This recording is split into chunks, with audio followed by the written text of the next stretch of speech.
or skexting. Yeah, it just sounds okay. I see why that acronym never took off. Skexting? Skexting. I don't think it's not a thing. It's like stop trying to make fetch a thing. It's not going to be a thing, Gretchen. Just stop.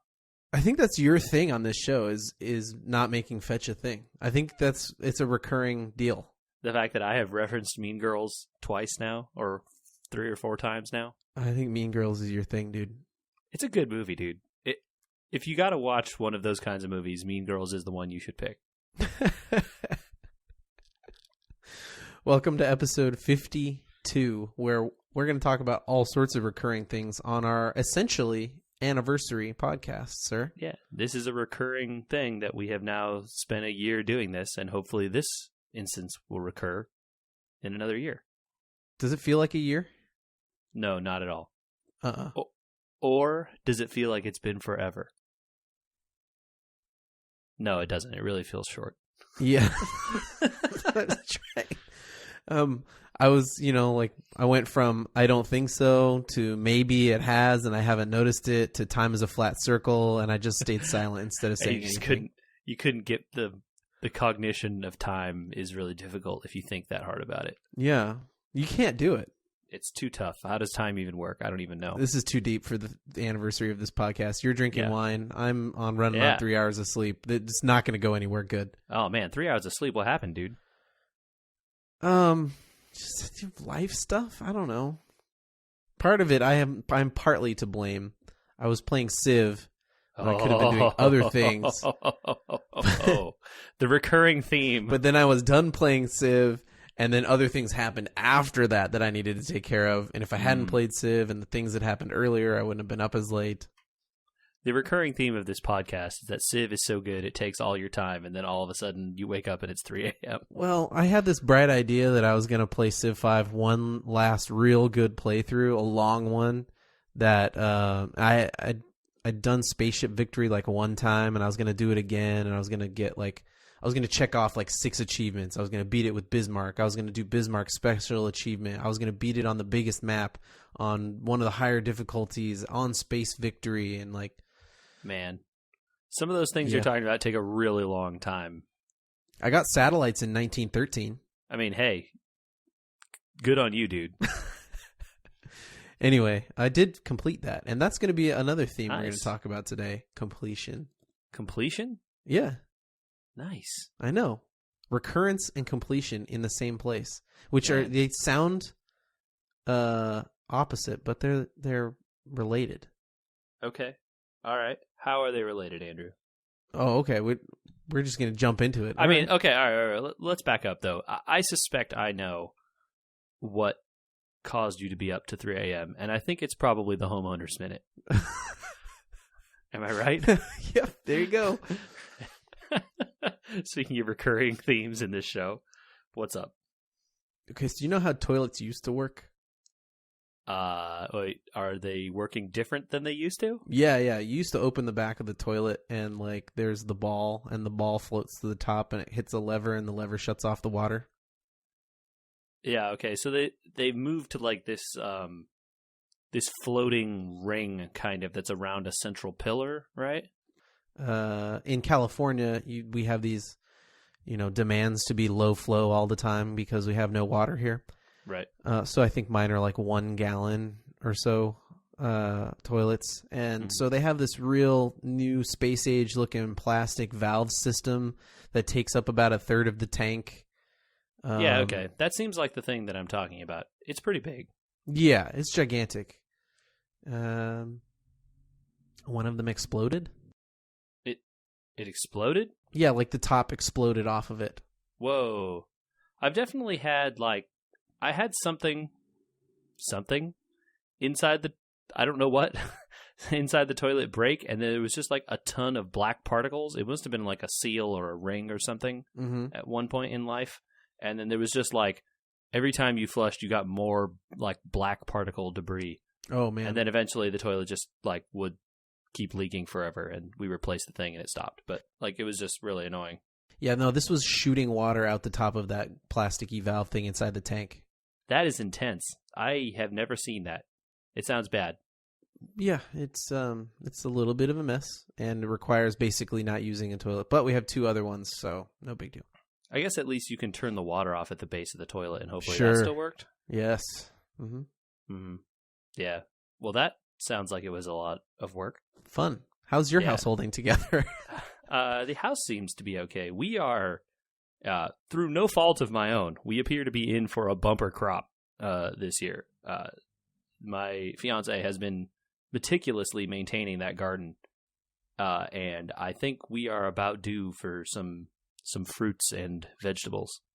Tomatoes? So, yep. We got so many tomatoes, dude. We are going to have tomatoes for forever, I think, now. You're going to have to learn how to roast or can or both. Yeah. Well, some of them are like the smaller kind of tomatoes, so she can just take them to work or whatever for snacks or whatever. But, I mean, I may be taking them to work too. We might just have tomatoes forever. I don't know. I'm jealous of your garden, man. That's awesome. Yeah.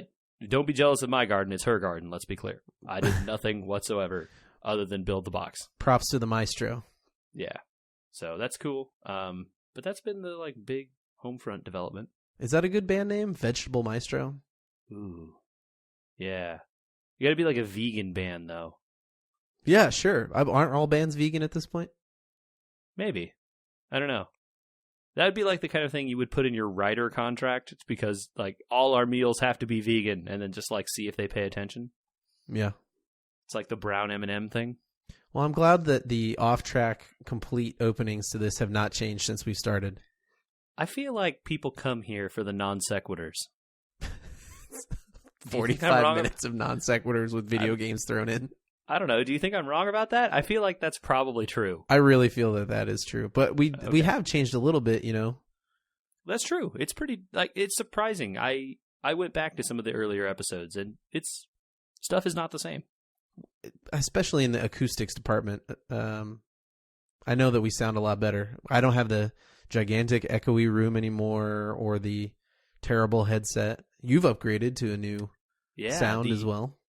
Yeah, and that upgrade was much more recent, but I went back and listened to the old microphone I had, and it sounded fine, but like then you would listen to some of the newer ones, it's like, oh, audio quality is a thing.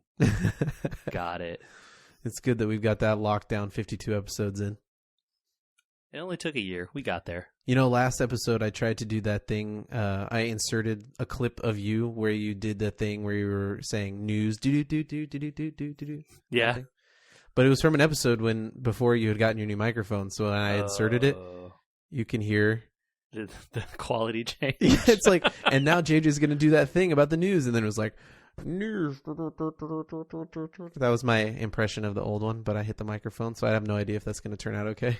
All like tinny and old timey and like, yeah, man. So I think that we're just, if we have like a news section like last episode, like a block, you're just going to have to do it live. Okay. Well, just do it live. Thanks for warning me. Listening to the first couple episodes, like I listened to almost the entirety of the very first episode, and like, wow, the difference between the very first one and the second one is like leaps and bounds. If we had an intern or something, I'd make them go back and pull out all the instances of me complaining about my microphone.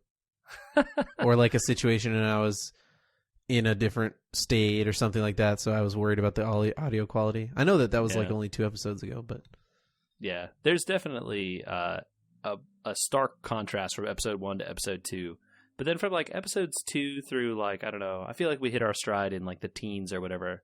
I didn't listen to all of those in between there, but there was definitely a lot of like, I felt like we had agendas a lot more, and it feels like we've kind of loosened things up, you know, kind of shaken it off, brushed the dirt off our shoulders, and kind of just took it forward. You know, we're just like, you know, whatever, and we just sort of went with the flow, as opposed to having like, it sort of felt like at some point we'd be like, and now we are transitioning to topic number 2 on the list of topics that we are talking about today.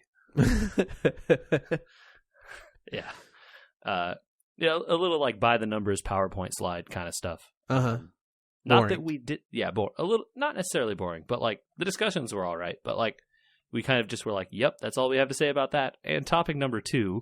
Well, I do have an agenda today. Oh no, wait.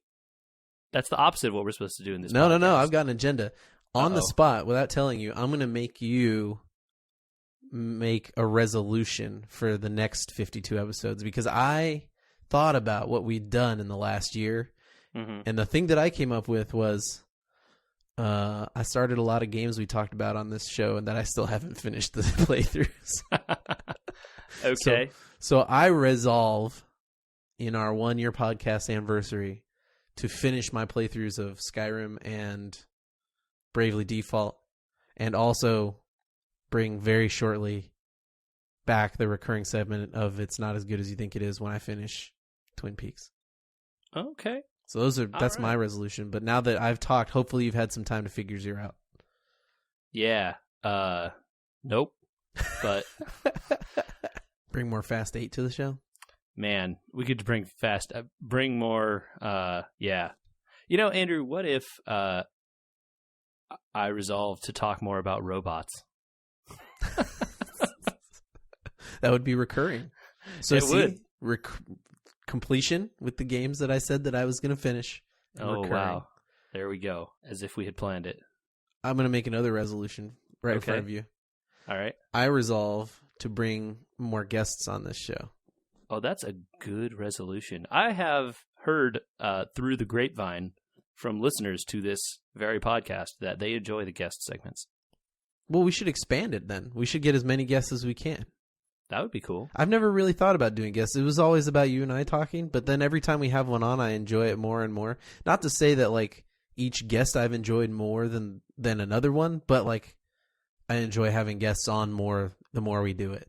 Yeah, it's surprisingly, for how much of a hassle I thought it would be, like in terms of how much work it would be to like get them to record or whatever and all this stuff. And like, no, it ends up being not that bad. And it's a fun discussion to have, someone else to pick their brain and whatnot. All right, well then, should we just do a boom surprise guest? Whoa, do we have a boom surprise guest? Yeah, just drop it in. Okay. Well, we've been talking over the last couple of days in a group chat with one of our really, really close friends, Michael, who kind of is like the biggest Nintendo nerd that I know. Yeah, I would back that up. So I would agree with you. We've been debating a lot of different Nintendo things, and we talk games with him all the time, and he plays games that are not the same as I play for sure, and I think a little bit outside the realm of games that you play. So when I hear about what he's been playing, it's always something new, something I haven't done or experienced, right? I mean, kind of outside your realm too? Yeah, he definitely has different taste than me. We agree on some stuff for sure, but he's out there. He's living the life of a person who really likes Nintendo, which I don't know what that life is anymore. Oh yeah, let's get that energy up. Woo!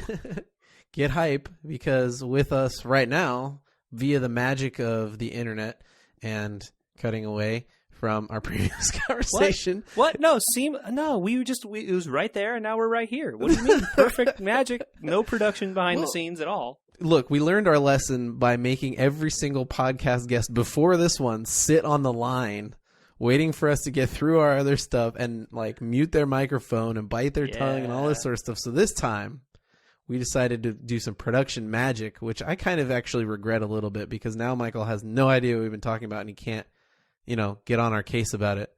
But with us right now is Michael, like we were talking about, our resident Nintendo, I get nerd. No, I don't like the word nerd. Aficionado. There you go. I'll take that. There you go.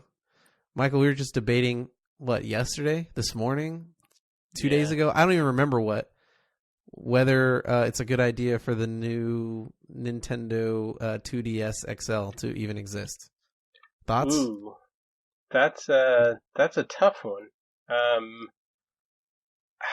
I was thinking about this myself the other day, and the only thing I could come up with really is, I came up with two things. One, price point, because you're lower than everything else that Nintendo offers. And two, if you like the idea of the little handheld, but the 3D makes you dizzy, because I know that happens to some people. Although I guess the slider takes that out, right? Yeah, I was just going to say, I think I've used the 3D a grand total of 5 times ever on that 3DS that I have. I just leave it off all the time.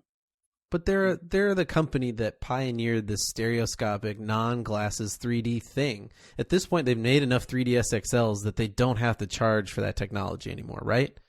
I mean, let's just be clear, they didn't pioneer that. But Pioneered putting it in a handheld that you can hold in front of you?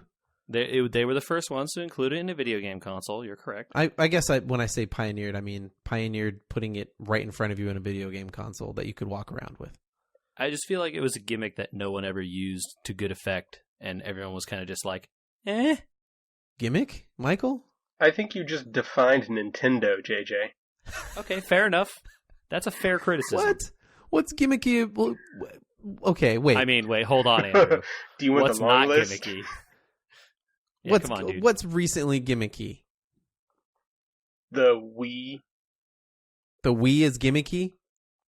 It was the Wii was gimmicky when it came out. It pioneered a whole new market of video game controllers. It absolutely did, but that doesn't mean that when it came out it wasn't gimmicky. You can't call something that creates an entire new market a gimmick. Except that market is dead now because no one actually likes that kind of thing. That's not true. The Switch still uses it. Your phone And uses everyone the hates technology from a Wiimote. Your phone does. Your phone uses Wiimote technology.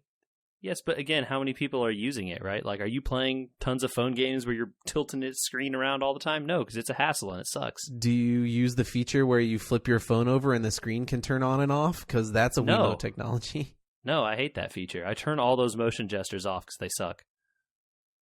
Well, I'm talking to the wrong person. Yup. Clearly. All right, fine. They do some gimmicky stuff. I just wonder why, other than creating one with a clamshell, when you're trying to pioneer a new market with the Switch, what's the point of offering another 2D system? Crickets. I don't have a good answer for that. Yeah. I don't know that I have a good one. I think probably this is like hey, we can crank these out for slightly cheaper without that 3D screen. And like, no one was using the 3D anyway. There's like 800 billion 3DS games, so the library is big. If it's cheap, people might still buy it. I don't know. We're not really putting things out on this console anymore. Here you go, have it for cheap. Okay, so keep the 3DS game market alive at least. Sell some hardware for them. Maybe sell a few old games. I don't know. I don't expect a lot of people to be buying this. It also has a nice digital library already of everything Nintendo has ever made, right? Yeah, that's true. So it's probably easy. It probably gets the longest battery life of any of their current generation handhelds, and you can load it up with whatever you want off the digital store for a couple of bucks a game and play through that for however long you want to play. I mean, I guess there are still some games coming out for it, right? There's that new, like, remake of an old Fire Emblem game. Yep. The new old Fire Emblem game? It's like they took an old one and they remake it, but with, like, better graphics. But they didn't change the gameplay, so it's still really hard. I don't know. Echoes? Is that the one you're talking about? Yeah. They said that the Echoes name is not... it's not exclusive to that title. So Echoes will be for all the remakes of old titles in that series. That's a cool idea. So yeah, I like, read that. blank Echoes, you know. I'm pretty into like the old Fire Emblem games since I never really played them, and I have liked the new ones. If these are like that, then that would be fun. Nice. I mentioned in our little run-up to bringing Michael on the show that one of the impetuses is that impeti? Impeti? I was just going to ask, is it impeti? Impetuses? Impetuses? No. No research, guys. We're not researching. We're trying to sound it out, you know? Workshop it. Yeah. Impetoy. Let's go with that. It's Greek. Ooh, I like it.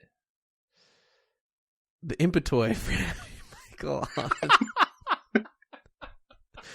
is that sometimes there's a genre or a style of game that you've really played and know a lot about that neither of us have ever really explored, or a game, an indie title especially, that when I get sucked into 4 or 5 day long Civ 5 titles, I decide never to check out. And one of the recent ones, JJ, I played maybe 5 to 10 minutes of Banjo-Kazooie. Did you play any of it ever? I don't know that I ever played that game. I played like one of the later ones that was on the Xbox 360, but it wasn't really the same as those ones. It was kind of like a build your own thing. I don't know how to explain that game, but it was not the same from what I understand as the classic ones, which were they're N64 games, right? Yes. Yeah, I never really played those. It's just like similar to Crash Bandicoot also, right? That was exactly where I was going to start making a parallel, was if you'd ever played Crash Bandicoot or Jak and Daxter. Jak and Daxter, yeah. Yeah. So those are 3 very popular titles from Nintendo systems of the past. And I played Crash Bandicoot a little bit, but not enough to remember it and not enough to say, hey, I understand this other game's a big deal, so I can talk a lot about it. But there's a hot buzz new title out there called Yooka-Laylee, and Michael's been talking my ear off about it. Hold on. Michael, can you tell them how you spell ukulele? It is Yooka-Laylee, just like it sounds. So I definitely, when I texted JJ Right. that you were coming on to talk about ukulele, spelled out the instrument. And I was super confused by the text at first. That's even better. I wanted to be clear that I got this text. I was like, Michael is playing the ukulele. I'm like, G what? chord, C chord, A chord, G chord. There we go. Did he just like become who's the guy that it's at the Hawaiian guy that plays Is. Yes. And I was like, did Michael I know Michael plays instruments, but I don't know. I didn't think ukulele was it, but apparently it is it. It's just not the one that I thought. Michael, you're going to have to start from the beginning of Crash Bandicoot and work your way up, but I think that this is a game that people should know about. So give us a rundown. What style of game is this? So I'll back up just a little bit. It was born out of the 2D platformer Donkey Kong Super Nintendo era of games. Yeah. And so the same company that made the Donkey Kong Country games for Super Nintendo, Rare, made games for the Nintendo 64 when that system became available, and they took the same idea of run through these levels, collect a bunch of different things that do different things for you, and turned it into an open world 3D concept, because they suddenly had the power to do that. Okay, pause. Name your favorite Rare game. I'm gonna do a bit of a deep pull on this one and say Jet Force Gemini. Whoa, good one. Man. I'm going with Perfect Dark. Good choice. Yeah, I have to because GoldenEye 007 was Rare, right? Uh-huh. That's easily the one I played the most of, for sure. Yeah, but they didn't have the Farsight gun in that game. Yeah, you're right. I mean, I didn't own an N64, so I don't have a lot of choices here. I think Jet Force Gemini is a better pull than Perfect Dark. Yeah, it's a deep, deep pull. I like that. Going back in the archives. Back to 3D platforming. So there are, in all of these games, what they kind of have in common is that they're made for, I guess, to start a younger audience, but they have a lot of humor in them that's for the adult crowd. They're kind of like the Muppets of video games. Or like Shrek. Sure, yeah, that's another good example. So the plot is always something ridiculously silly. The villain has an evil plot to take over the world that makes little to no sense, and your heroes, who have teamed up together as unlikely saviors and set out to stop the nefariousness from going down. So not as depressing of a game as something like Oddworld. No, not at all. It is the entire thing is very tongue-in-cheek.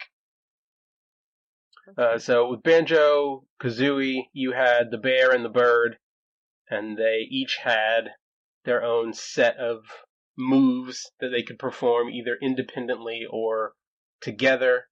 As the game started, you have your default moves. You can't do a whole lot. You can run, you can jump, you can swim.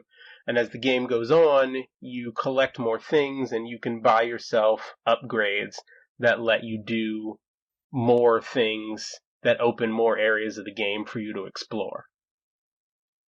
So, like, I hate to say the word like Metroidvania, but it sounds kind of like that. A little bit, but it doesn't have the same feel to it. But also, you don't collect tons of powers, right? No, you don't. You collect moves, but not in the same way, right? Would you say that you do a lot of collecting in general in these games? Yes. So it is very collection heavy. In the case of Yooka-Laylee, you have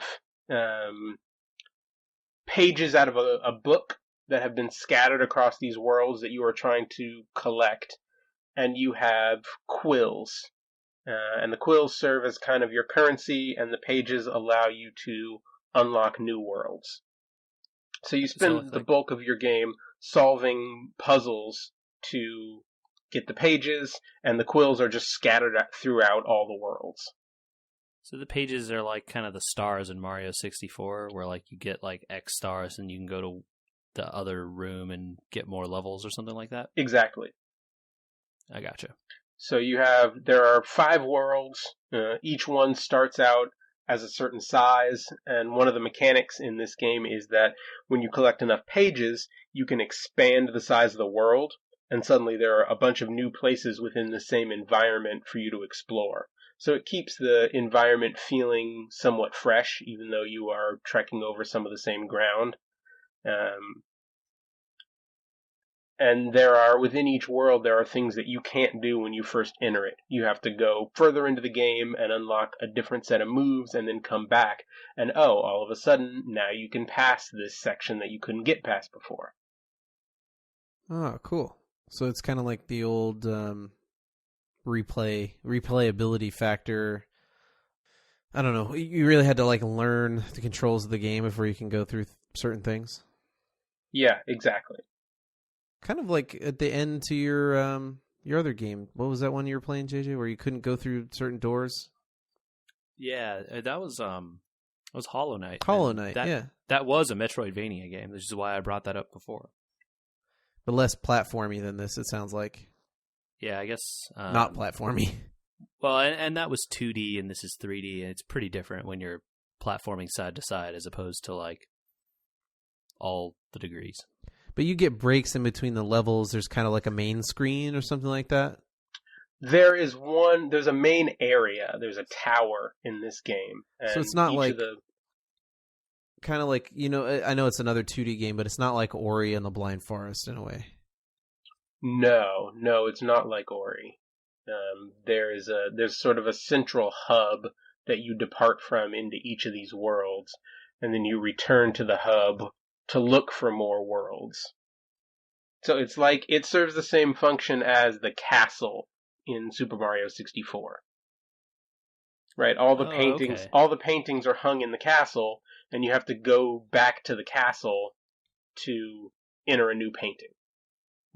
Okay, and then like, is there like secret stuff in the hub world too? So like, if you get, you got the new like extra jump ability or whatever, and now you can go over there and see some cool new stuff that you couldn't see before. Yep, exactly. I gotcha. And then in one of the things that Rare liked doing, the company that made this is called Playtonic. They are essentially made up of a bunch of former Rare employees. But one of the things they started doing in lots of their games was putting in arcade games, like retro-styled arcade games, and this is no exception. So in every world, there's a hidden arcade coin and an arcade machine, and you can go in and play the little top-down arcade-style like table game that they have created to be a fun little side game. I think they should have called their new company Scarce. I see what you did there. That's clever. It's a non sequitur. I don't have any follow up. Got the dad jokes. I mean, as a dad, you're the only one of us who could employ one of those. So that makes sense in some respect. Dad joke deployed. You got it. That's awesome. Give me an example of one of the games they've got in there. So I think, at least so far, they've all been original, but one of them is a little, it's essentially a time trial racer, where you have to make 5 laps around a little circuit course, avoiding obstacles, picking up power-ups, avoiding Nice. the negative status effects, and then trying to beat the high score time. Do you guys remember a game called Cruisin' USA? I do remember Cruisin' USA, and this is funny. I remember Cruisin' USA because my orthodontist, when I was a kid, had one of those the shuffle Sega Genesis, and it had Cruisin' USA in it. And so every time that I would go and wait for my name to be called, I would play Cruisin' USA on the Sega Genesis. Nice. That's kind of the style game, right? You go around a track, you don't hit stuff. Yeah, pretty much. The only difference is this one is top down instead of in the car. Are they like trying to head off requests for Yooka-Laylee kart racing before someone asks for it? I don't know. Although there are minecart puzzles a la Donkey Kong in the game. So that you're on a track and jumping over obstacles and collecting gems. Are there devices that are not cannons that shoot you up into the air that you land in other devices that are not barrels? Not that I have found yet. Would you say... So I remember some stuff about those Donkey Kong games. I did end up playing those a little bit. Would you say that this game is hard? I kind of remember some of those Donkey Kong levels being pretty tough as a kid. There are parts of it that are definitely challenging, especially if you're not someone who has played a lot of platformers, and platformers in 3D, because it's a very different kind of motion. Sure. Yeah, I mean, you have to do the left stick and the right stick at the same time, and while you're jumping and whatnot. Yeah. I want to give JJ props. That was a really good question. Because I do remember, the Donkey Kong games were at least somewhat similar, where there was a lot of hidden stuff in every level, right? You could collect the, what does you spell, the Kong tiles? Yeah, Kong or whatever, and then there's 8 million bananas in every level. You try to get all the things. I was actually recently just talking about Donkey Kong Country and all these games with another friend of ours that he brought up a good point that if you try to do those levels fast, if you're trying to really play that game for time, etc., it's really unfair. You change screens and all of a sudden you run into something because it's there and you needed to know the timing, and there's no way you would have known it until you hit it and died. Yep. Yeah, so is this like that in some ways? I guess you might still be able to see the guys coming, but is it really challenging in that way? Not really. It's pretty forgiving in that way.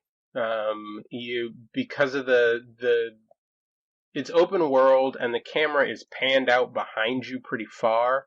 So unless you get caught in a bad angle, you can usually see well enough around you that you're not going to get surprised by something and ambushed. And it also helps that there are no lives in the game. You have a health meter, but if it runs up, it just takes you back to the last doorway you walked through. About how long a game is it? I'm not sure what the expected play time is. It's 5 worlds.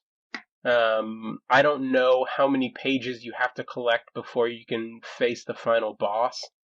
But I would say it's probably a good, based on what I've put in so far, it'll probably wind up being somewhere between 40 and 60 hours.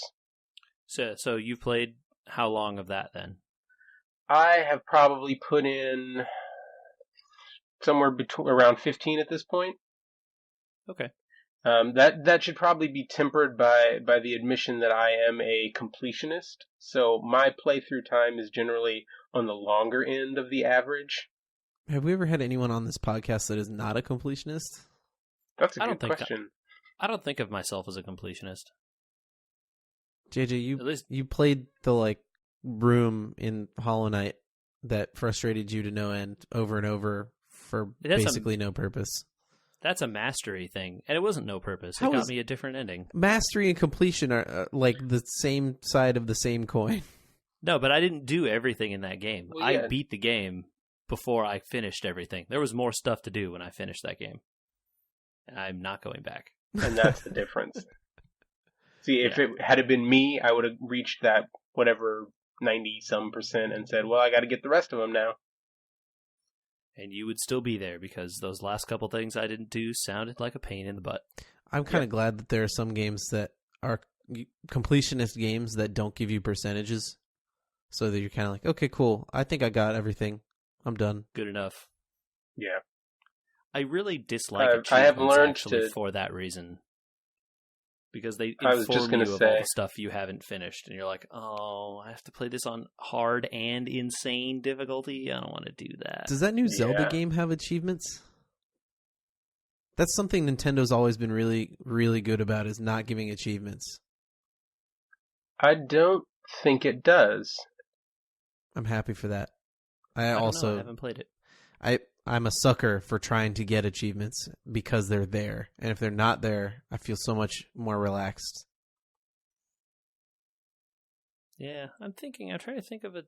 So I know the two Xenoblade games from Nintendo had in-game achievements, but they were like within the game. It was like the game rewarding you for doing stuff in the game. Yeah, it wasn't connected to a profile everyone could see and see that you're a failure because you didn't play it on hard and insane. Yeah. Can you hear the judgment that my own brain inflicts on me? Yes. I'm running into that problem with Bayonetta, actually, because it has a bunch of difficulty modes above normal, and I'm dying a lot in normal. I'm not really sure about this. Use your gun feet better. Dude, I have better things than guns for the feet now. That game is crazy. We'll talk later. All right, Michael, we don't give grades on this show, but you're 15 hours in. Is it worth people's time? I think so. I think people should absolutely check it out, especially if they are after that touch of nostalgia. Like if you've played any of the Rare platformers from way back when, this hits all the right notes without having to play those platformers, which probably didn't age very well. Yeah. I guess it's worth mentioning, Michael. Did you? This game came out of a Kickstarter at some point, didn't it? It did.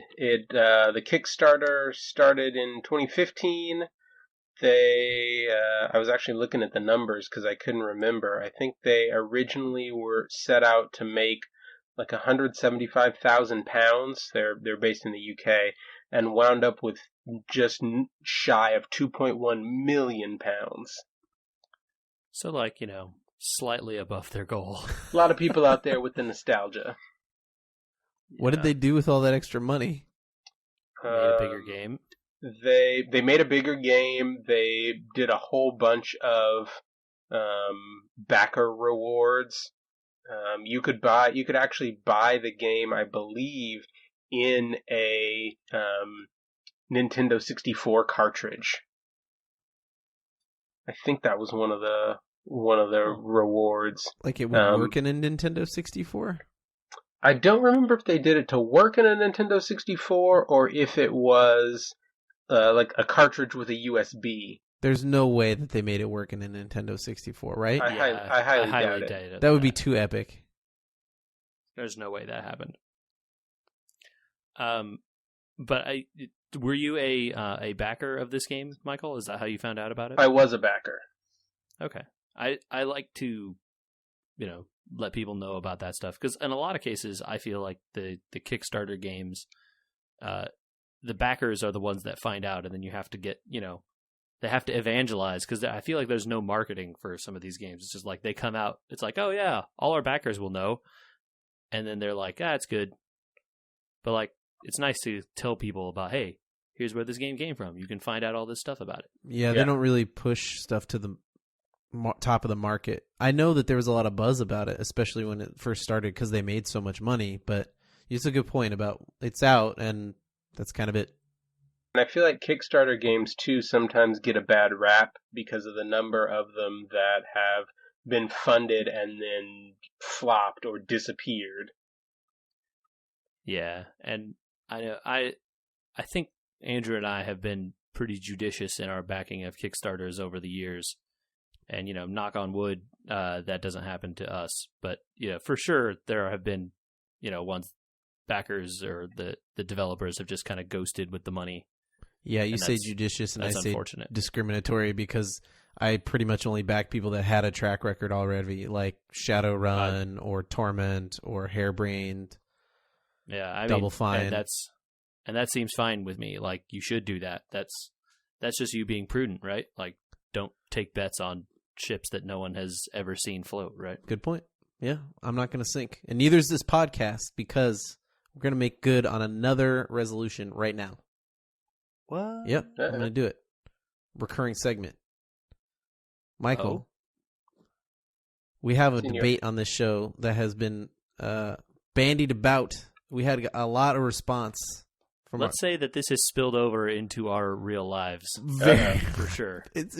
I would say the word affected our real lives. Ooh, wow. I didn't know it got that bad for you. I'm sorry. Friendships are teetering on the brink of collapse. Sleep has been lost. We had a debate about robots on this show that I thought was off the cuff and would be ignored. How wrong we were. I didn't think Data could generate hate mail. How do you have hate mail over an Android? Yeah, wait. I don't know. Were people mad about that? Look, like, I got me wanting to pick Data? That seems good. I got told replicants are better than androids. Replicants? Wow. Oh, yeah. You want me to pick that guy from Blade Runner? That guy was a jerk and looked like a tool. I have a debate about whether a replicant's a robot. I mean, just saying. Okay. I mean, I don't know. It's tough to say. We'll get back to that one later, at a later date. But we had a debate on this show a while ago that, not a while ago, it was last episode. This is what I'm talking about. It's affecting my life. It feels like forever ago. Time dilation, Andrew. We discussed it at the open. How does it work? I've had so many freaking robots sent to my phone. It feels, like I said earlier, time is a flat circle, and it's never ending. But, okay. But, Michael, we have to know. Well, hold on, JJ. I think that we can fix this issue, and we can fix it right now with Michael. Okay. It's going to be a recurrence that we're going to talk about robots, and I think we should do it with guests and other special events. But we tried to say who's your favorite robot or who's the best robot. I think we said who's your favorite. But apparently picking a favorite means you're picking the best. So I'm going to narrow it down, and we're going to do a themed pick. Okay. Ooh. Who's your favorite animated robot, Michael? Animated robot. We're talking cartoon animated. Oh, God. See? Now... I mean, pick that however you want. I think animation is animation, right? If it's not... I would say anything that is not live action. So digital counts. Because now if we subsect things, maybe we'll get less hate mail. Haha. Maybe I shouldn't call it hate mail. Maybe I should call it debate mail. Ooh. Catchy. Hashtag join the conversation. All right, well, I'm going to jump in and say mine's still the Iron Giant. JJ? Yeah, that's pretty good. I really still just want to say, like, Gundam. And it's not a robot. I know, but I want to. Family. Like, the first one. What is it? The RX-78-2. It's not a robot. There's a human in it. I know, but wait, can it operate on autopilot? If there's an instance of it operating on autopilot, I'll give it to you. No, I don't think so. No. Because, right, like, airplanes are now almost robots with drones, so... Yeah. So any of the ones from, like, 008 MS team would count. They operated those on on autopilot. Yeah, I don't know. Those kind of suck, though. True. And the ones from Endless Waltz aren't that cool either. You can't pick Gundam. All the like fodder robots aren't cool. You want the cool ones. That's the problem. Right. I think I'll take my choice in a slightly different direction and say GLaDOS. Oh, that's a good one. that is a good one. Although, that's kind of... I think that's steering into video game, which would have been a different choice. But GLaDOS is okay. Not live action, so fulfilled the requirements. Well, how are we going to subsect it if it's only live action and everything else? I don't know, man. I'm not a lawyer. We have to make this last, JJ. We got to bring it up again sometime. We'll get there. I'm not worried. Are the angels from Evangelion robots, or are they like creatures? I mean, we have to debate it because I'm not going to look it up. I'm going to say robots. I feel like there's blood, but then does that make it a robot or not? I don't know. I'm going to say them. And then we can get more hate mail about me being wrong about them being robots. Do they have blood? I feel like I remember there being like purple blood or something when they pull off their arms, but I could be wrong about that. Automatically picking one that's probably wrong. But I mean, purple blood could be oil or something. I don't know how robots work in the future in weird Japan. All right. I'm still picking them because I think it's cool. All right. So our favorite animated ones are Iron Giant, GLaDOS, and possibly not a robot from Evangelion. Did it. Aced it. Who could complain? No one. These are correct and true opinions. Facts. I like it. All right. Well, if you have a better animated robot, you can send it where, JJ? They could send an email to podcast@wewergamers.com and tell us about it. We do read that email. Trust us. Or more likely, where are they going to send it? You can send it to our Facebook page, which is facebook.com/wewergamers. Go ahead and post on there and let us know. You know, we will respond to your musings. There's also an Instagram and a Twitter account, both of which are We Were Gamers. Follow us on there. Like and subscribe to everything that you can like and subscribe to, and then leave us a 5-star review on things that allow you to give reviews. Thanks to Michael for joining us today and talking about Yooka-Laylee. You should probably spell that again. YOOKA-LAYLEE. Ukulele. All right. Yeah. Thank you guys, and happy cast-iversary, I guess. Oh, yeah. Yeah. Thanks for being our anniversary guest, although I don't think guest is going to be the right word because I have a feeling that there's going to be many Nintendo debates to come over the next year, and you're going to be back on here. I mean, as long as Nintendo keeps making questionable business decisions, we'll have things to talk with Michael about. Oh, yeah. No, we don't have any opinions on any of those. Right on. Okay, well, we'll be back in the new year starting next week, right? Yeah, the We Were Gamers year 2. Do you know if people do seasons for their podcasts? Yes, actually, I thought about saying season 2, but that sounds dumb, and I don't like it. It is dumb. So we're not going to do that. But I bet you by next week we're going to talk about season 2 of Twin Peaks because teaser, I think I disagree with you, JJ. Oh, you like it more? It's a teaser, JJ. Teaser. I'm not going to answer your question. I mean, I made my opinion about season 2 known, so I'll get into that with you next week. I'm excited to hear because I have opinions. When do you not?